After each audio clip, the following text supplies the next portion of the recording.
चलिए, तो पूरा देश इस वक्त नम आंखों से शहीदों को श्रद्धांजलि दे रहा है, तो गुस्से की अग्नि भी धधक रही है।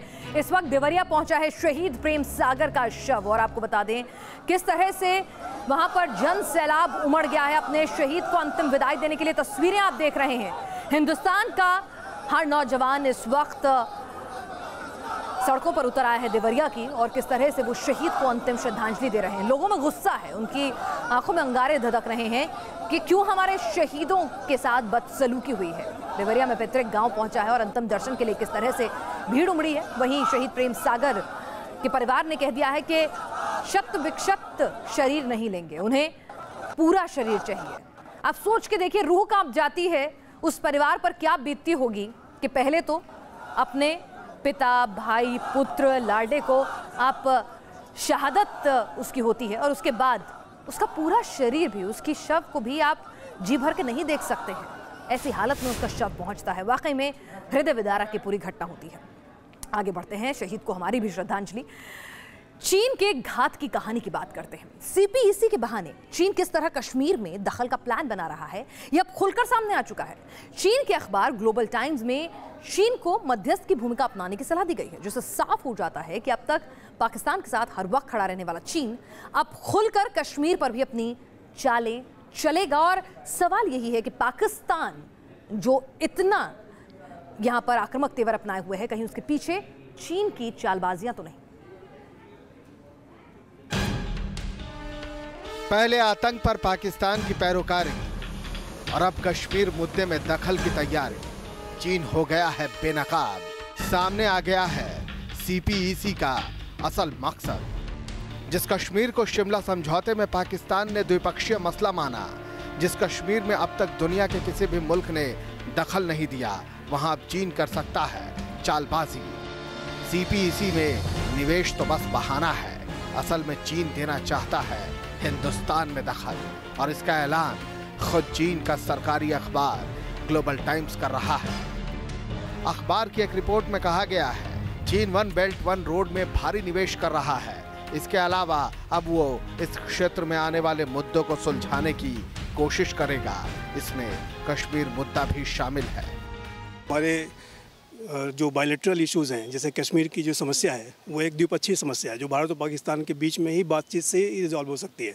उसमें किसी भी पार्टी का, चाहे वो चाइना हो, चाहे वो यूएस हो, या कोई अन्य पार्टी, अगर उसमें ऐसा संकेत देता है कि वो दखल देने की कोशिश कर सकता है भविष्य में, या दखल देने की कोशिश कर रहा है, तो वो भारत के हित के लिए अच्छा नहीं है। तो मुझे लगता है कि अगर चाइना का ऐसा एम्बिशन अगर है, तो ये भारत के लिए एक चिंता की बात है। चीन के अखबार में छपा लेख साफ बता रहा है कि चीन किस कदर इलाके में अपनी दादागिरी दिखाना चाहता है। रिपोर्ट में बांग्लादेश और म्यांमार के बीच मध्यस्थता का जिक्र करते हुए चीन की सरकार को सलाह दी जा रही है कि वो अब हिंदुस्तान और पाकिस्तान के बीच भी मध्यस्थ बने। जाहिर है कि चीन अब तक जिस सीपीईसी का मकसद सिर्फ और सिर्फ आर्थिक बताता आया है, उसके पीछे छिपी है चीन के इलाके में दादा बनने की चाहत। चाइना खुद इसमें मीडिएशन चाहता है, लेकिन चाइना किस फेज से मीडिएट करना चाहेगा? जो मीडिएटर होता है न्यूट्रल होता है, किसी का पक्षपात नहीं करता, लेकिन चाइना ने तो हिंदुस्तान को हर प्रकार से घेर रखा है, लैंड से, सी से। फिर चाइना ने 40 साल के लिए ग्वादार लीज पे ले लिया है। वहाँ कमर्शियल शिपिंग जोन नहीं होगा, उसको इवेंचुअली वो मिलिट्री में कन्वर्ट कर रहा है। वहाँ न्यूक्लियर सबमरीन उसकी आई है, वहाँ हवाई अड्डा बनाने जा रहा है। हमारे सदर्न इंडिया को, खास करके साउथ वेस्टर्न इंडिया को, राजस्थान और गुजरात के लिए बहुत बड़ा खतरा है। हिंदुस्तान हमेशा से सीपीईसी का विरोध करता आया है, और अब तो चीन और पाकिस्तान का छिपा एजेंडा भी सामने आ चुका है। करीब $50 बिलियन के इस निवेश के पीछे चीन ने छिपा रखा है कश्मीर में दखल देने का प्लान। और अगर चीन पाकिस्तान मिलकर कश्मीर में नई चालें चलेंगे, तो हिंदुस्तान को भी रहना होगा तैयार चीन पाकिस्तान के इस नए पैंतरे के लिए। दिल्ली से रविकांत के साथ team news nation. Jammu Kashmir के मसले पर भारत ने अपना रुख पहले से साफ कर रखा है कि वो किसी तीसरे मुल्क की मध्यस्थता स्वीकार नहीं करेगा। लेकिन चीन को डर इस बात का सता रहा है कि उसने पाकिस्तान में अरबों रुपए का इन्वेस्टमेंट कर रखा है। लेकिन जिस तरीके से हालात भारत और पाकिस्तान के बीच में है और भारत पाकिस्तान के ऊपर कोई बड़ी कार्रवाई करता है तो उसका अरबों रुपए का इन्वेस्टमेंट डूब सकता है।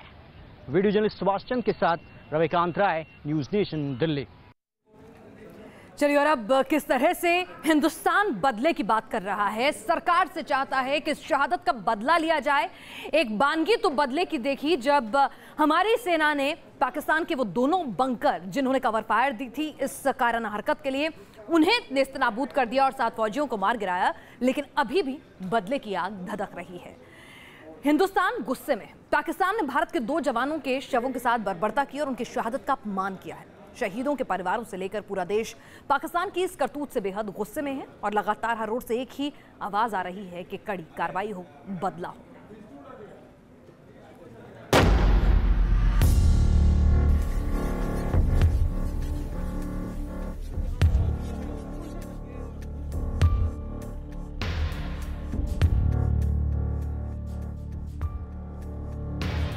पाकिस्तान की कायराना करतूत से पूरा देश गुस्से में है। कहीं पाकिस्तान के झंडे फूंके जा रहे हैं तो कहीं पाकिस्तान की बर्बरता के खिलाफ विरोध प्रदर्शन हो रहे हैं।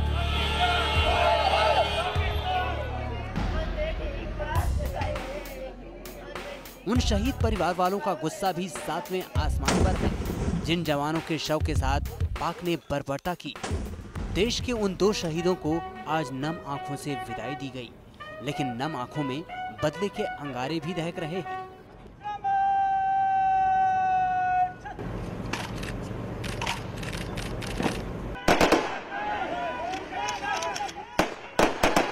क्यों ना एक दिन इस चीज का फैसला कर लिया जाए कि जी लड़ाई है मुड़ के ना लगे, एक ही दिन का फैसला कर लिया। प्रधानमंत्री जी से कहना यही चाहेंगे कि इनके बारे में अच्छी तरीके से सोच विचार करें और कार्रवाई करें, और जो हमारे जवान को गर्दन काट के ले जा रहे हैं पाकिस्तान वाले, हम भी हमारे फौज को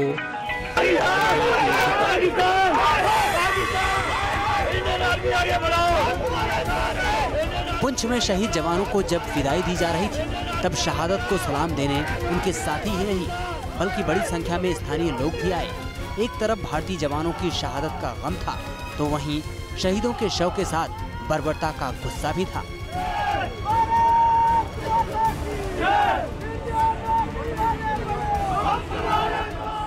हम चाहेंगे पाकिस्तान को इसका मुंह तोड़ जवाब देना चाहिए। जम्मू में जगह जगह पाकिस्तान के खिलाफ आक्रोश दिखा। कहीं डोगरा फ्रंट के कार्यकर्ता पाकिस्तान को सबक सिखाने की मांग कर रहे थे तो कहीं पैंथर्स पार्टी के लोग पाकिस्तान की कायराना हरकत का विरोध करने सड़कों पर उतरे और सरकार से कड़ा एक्शन लेने की मांग की। कार्रवाई जो है, जवाबी कार्रवाई जो है पाकिस्तान के खिलाफ, सारा मुल्क इंतजार कर रहा है, सारा मुल्क गुस्से में है, रोष में है। चिकनी चुपड़ी बातें अब हिंदुस्तान के अंदर चलने वाली नहीं है। लुधियाना में भी पाकिस्तान मुर्दाबाद के नारे लगे। लोगों ने सड़कों पर उतरकर शहीदों के अपमान के खिलाफ आवाज बुलंद की। सबकी एक ही मांग कि अब निंदा नहीं बल्कि फुल एक्शन का वक्त आ चुका है। भी इस हमले का जल्दी से जल्दी करारा जवाब दिया जाए। परमजीत सिंह जी, सूबेदार जी और प्रेम सागर जी की कुर्बानी बेकार नहीं जाएगी। आज सारा देश उनके रोष में है।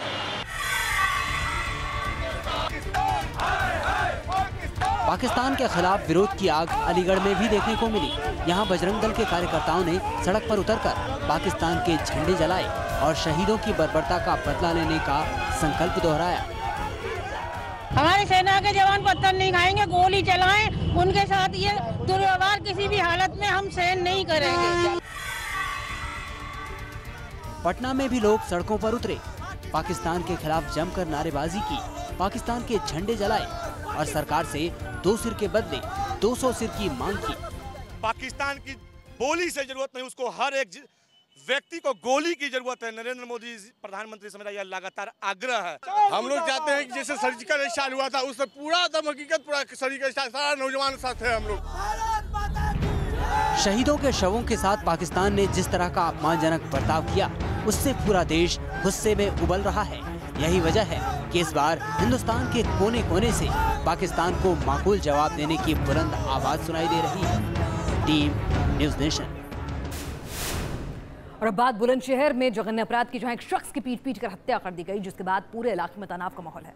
पुलिस आरोपियों को कड़ी सजा देने की बात कह रही है, लेकिन अब तक किसी की गिरफ्तारी नहीं होने से आक्रोश और पीड़ित परिवार डरा हुआ है। दिन दहाड़े एक शख्स की पीट कर हत्या, इलाके में तनाव का माहौल, लेकिन आरोपी अब भी पुलिस के गिरफ्त से बाहर। ये वारदात बुलंदशहर में हुई। कुछ लोगों ने एक शख्स की पीट कर हत्या कर दी। मामला पहासू थाना क्षेत्र के सोही गांव का है। बताया जाता है कि 3 दिन पहले फैजलपुर गांव की एक लड़की गांव के ही एक युवक के साथ घर से चली गई थी। इल्जाम है कि इसके बाद गांव के कुछ लोगों ने लड़के के एक रिश्तेदार को उसके घर से उठा लिया और नजदीक के एक बाग में ले गए। आरोप है कि उसकी पीट कर हत्या कर दी गई। घटना के बाद से पूरे गांव में तनाव का माहौल है। इधर इसकी सूचना मिलते ही जिले के डीएम, एसएसपी सहित पुलिस के आला अधिकारी मौके पर पहुंचे। पुलिस मामले की छानबीन कर दोषियों को कड़ी सजा दिलाने की बात कह रही है। अभी मौके पर सूचना मिलने से तुरंत मौके पर आया। मैंने आधा घंटा के अंदर आके घटनास्थल निरीक्षण कराया है और हम लोकल थाना से और लोकल लोग से बात कराया। अभी कुछ लोग का नाम आ रहा है, हम लोग उसका तुरंत पुलिस की टीम गठित करके हम उनका दोनों की गिरफ्तारी करने का प्रयास कर रहा हूँ। उसका उनसे पूछताछ करने के बाद और कितना मुलजिम जो भी हो सबका 100% गिरफ्तारी होगा, सख्त से सख्त कार्य होगा। उनके खिलाफ NSA का और कानून का जो कार्य होगा 100% कराएगा। तनाव को देखते हुए पुलिस बल को तैनात कर दिया गया है। पुलिस भले ही आरोपियों को कड़ी से कड़ी सजा देने की बात कह रही है, लेकिन इस घटना के बाद से पीड़ित परिवार काफी डरा हुआ है और गांव छोड़कर जाने की बात कह रहा है। बुलंदशहर से नदीम खान के साथ टीम न्यूज नेशन। और आगे बढ़ते हैं, बात चोरी और उस पर सीनाजोरी की। कुछ यही हरकत कर रहे हैं लखनऊ के पेट्रोल पंप मालिक और उनकी दादागिरी सामने आई है। पहले चिप लगाकर आम जनता की जेब काटी, भ्रष्टाचार फैलाया। एसटीएफ जब छापे मार रही है तो बिना सूचना दिए हड़ताल पर चले गए हैं। हालांकि योगी सरकार एक्शन में आई तो पेट्रोल पंप मालिकों को अपनी हड़ताल वापस लेनी पड़ी।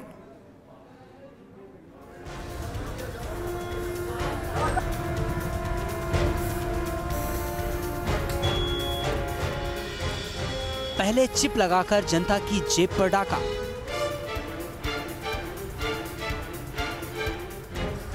फिर हड़ताल करके लोगों को किया परेशान। एक तो चोरी, उस पर सीना जोरी। अब इसे पेट्रोल पंप मालिकों की दादागिरी नहीं कहेंगे तो और क्या कहेंगे।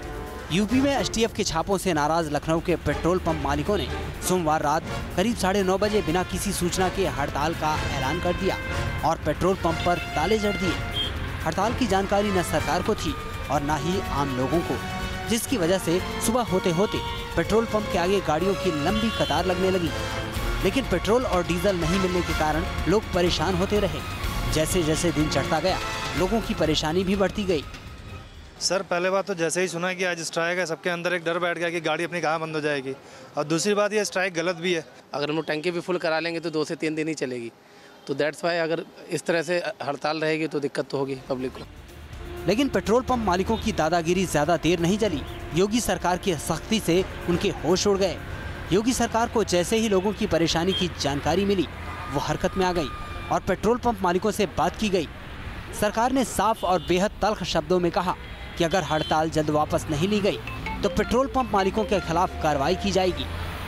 योगी सरकार के कड़े रुख को देखते हुए पेट्रोल पंप मालिकों के तेवर नरम पड़ गए और उन्होंने तुरंत हड़ताल वापस लेने का ऐलान कर दिया। इसके बाद लखनऊ की जनता ने राहत की सांस ली। जिला प्रशासन के साथ हुई मीटिंग के बाद पेट्रोल पंप मालिकों ने अपनी हड़ताल खत्म कर दी है और हड़ताल खत्म होने की सूचना मिलते ही लखनऊ के लोग उमड़ पड़े हैं पेट्रोल पंप पर। लखनऊ का एक तरह से चक्का जाम हो गया था इस हड़ताल के बाद और लोग बहुत मुसीबत में थे, क्योंकि ये देर रात हड़ताल बुलाई गई थी और लोगों को जानकारी नहीं थी। जानकारी होती तो लोग रात में पेट्रोल भरा लेते हैं, तो जानकारी ना होने की वजह से बहुत मुसीबतें हुई। और अभी आप देख सकते हैं अचानक से पेट्रोल की टंकियों पर भीड़ लग गई है। गाड़ियाँ जो है तेजी से पेट्रोल पंप की ओर रुख कर रही हैं अपना ईंधन भरवाने के लिए। तो लखनऊ के लोगों के लिए एक बड़ी राहत की बात है। एसटीएफ ने लखनऊ में चिप की मदद से तेल चोरी के बड़े खेल का खुलासा किया है और 12 पेट्रोल पंप सील किए जा चुके हैं। एसटीएफ ने 4 पेट्रोल पंप मालिकों और 2 दर्जन से ज्यादा कर्मचारियों को भी गिरफ्तार किया है। योगी सरकार ने पेट्रोल पंप मालिकों की पहली हड़ताल में सख्त तेवरों से ये जाहिर कर दिया है कि यूपी में अब चोरी और सीनाजोरी का दौर खत्म हो चुका है। Anil Yadav, news nation, Lucknow. खबर जो इंसानियत को शर्मसार कर दे, वो तस्वीरें आई हैं बैंगलोर से जो आपको झकझोर कर रख देंगी। एक शख्स को अपने 3 साल के बच्चे का शव स्कूटर पर घर ले जाना पड़ा। बताया जा रहा है अस्पताल में पीड़ित पिता से एम्बुलेंस के लिए 1000 रुपए मांगे जो कि उसके पास नहीं थे। ये तस्वीर इंसानियत को शर्मसार कर देने वाली है। ये तस्वीर किसी भी सभ्य समाज के चेहरे पर एक बदनुमा दाग है। ये तस्वीर किसी को भी अंदर तक हिला कर रख दे। कंधे पर लाडले की लाश है और पिता दर दर भटक रहा है। सुनने वाला कोई नहीं, मदद करने वाला कोई नहीं। बेटे के शव को घर लेकर जाना है लेकिन पिता को एम्बुलेंस नहीं मिल रही। और फिर बेंगलुरु में यूं इंसानियत का जनाजा निकला। 3 साल का मासूम रहीम अब इस दुनिया में नहीं है। बेंगलुरु के अनेकल इलाके में रहने वाले रहीम को रविवार शाम एक तेज रफ्तार बाइक सवार ने टक्कर मार दी। परिवार जब तक उसे अस्पताल लेकर पहुंचा तब तक उसने दम तोड़ दिया। बताया जा रहा है कि अस्पताल ने मासूम रहीम के शव को एम्बुलेंस से घर पहुंचाने के लिए 1000 रुपए मांगे, लेकिन बेबस पिता के पास इतने पैसे नहीं थे। काफी देर की कोशिशों के बाद जब उसे एम्बुलेंस नसीब नहीं हुई तो वो अपने दोस्त के स्कूटर पर ही लगते जिगर के शव को लेकर चले गए। सफन के मुताबिक अस्पताल में मौजूद कुछ लोगों ने उनसे कहा कि एम्बुलेंस के लिए 1000 रुपए लगते हैं और उनके पास 1000 रुपए नहीं थे, लिहाजा सफन ने खुद ही वहां से अपने 3 साल के बेटे का शव स्कूटर पे घर लिया।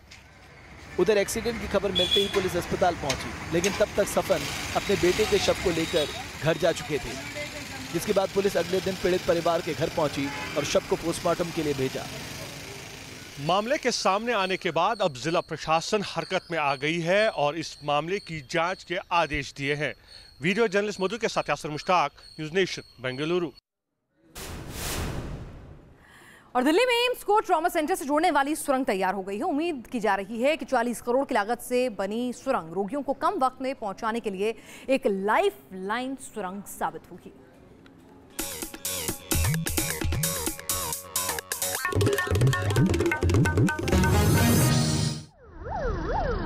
एम्स को ट्रॉमा सेंटर से जोड़ने वाली सुरंग तैयार। 40 करोड़ की लागत से बनी है सुरंग। 1 किलोमीटर लंबी है सुरंग। जिस दूरी को नापने में लगता है 15 से 30 मिनट का समय, अब लगेगा महज 2 मिनट। ये खुशखबरी है दिल्ली के एम्स में इलाज के लिए आने वाले मरीजों के लिए। एम्स अस्पताल के मुख्य परिसर और डॉक्टर JPNA ट्रॉमा सेंटर के बीच रोगियों को पहुंचाने के लिए तैयार की गई है ये लाइफलाइन सुरंग, जिसका मरीजों और उसके तीमारदारों ने स्वागत किया है। ये सुरंग बनाई गई बहुत अच्छा कदम है। ये स्वास्थ्य मंत्रालय ने बहुत अच्छी स्कीम निकाली है, जिससे अब मरीजों को काफी राहत मिलेगी। ये जो सुरंग बना है बहुत ही अच्छा काम हुआ है और इससे मरीजों की जान बचेगी। बहुत जल्दी मरीज पहुंच जाएंगे। न्यूज स्टेशन की टीम ने इस सुरंग का सफर कर रियलिटी टेस्ट किया तो वाकई कितने समय में सुरंग के रास्ते एम्स से ट्रॉमा सेंटर पहुंचा जा सकता है, और नतीजा दावे के मुताबिक निकला। इधर जाने में जो समय बर्बाद होता था उससे लोगों के समय की बचत होगी। रोड क्रॉस करने में कई बार दुर्घटनाएं हो सकती थी, वो नहीं होगी। DMRC ने इस सुरंग को बनाया है। 1 किलोमीटर लंबी सुरंग की ऊंचाई 4.2 मीटर है। 2012 में शुरू हुई इस परियोजना की लागत 40 करोड़ है। सुरंग से रिंग रोड पर जाम से निजात मिलेगी। इससे पहले सफदरजंग अस्पताल और बीकाजी कामा पैलेस के बीच भीड़भाड़ वाले अंसारी नगर के मुख्य परिसर से मरीजों को ट्रॉमा सेंटर ले जाया जाता था। एम्स और ट्रॉमा सेंटर के बीच की दूरी में रिंग रोड के जाम के चलते मरीजों को ट्रॉमा सेंटर पहुंचने में देरी होती थी। 40 करोड़ की लागत से तैयार की गई 1 किलोमीटर लंबी सुरंग न सिर्फ एम्स को एम्स ट्रॉमा सेंटर से जोड़ती है, बल्कि कम समय में बेहतर इलाज पाने के लिए एक लाइफलाइन टनल साबित हो रही है। वीडियो जर्नलिस्ट कमल किशोर के साथ अभिषेक पांडे, न्यूज नेशन, दिल्ली। तो देश और दुनिया की हर खबर हर पहलू के साथ आपने देखी नेशन व्यू में।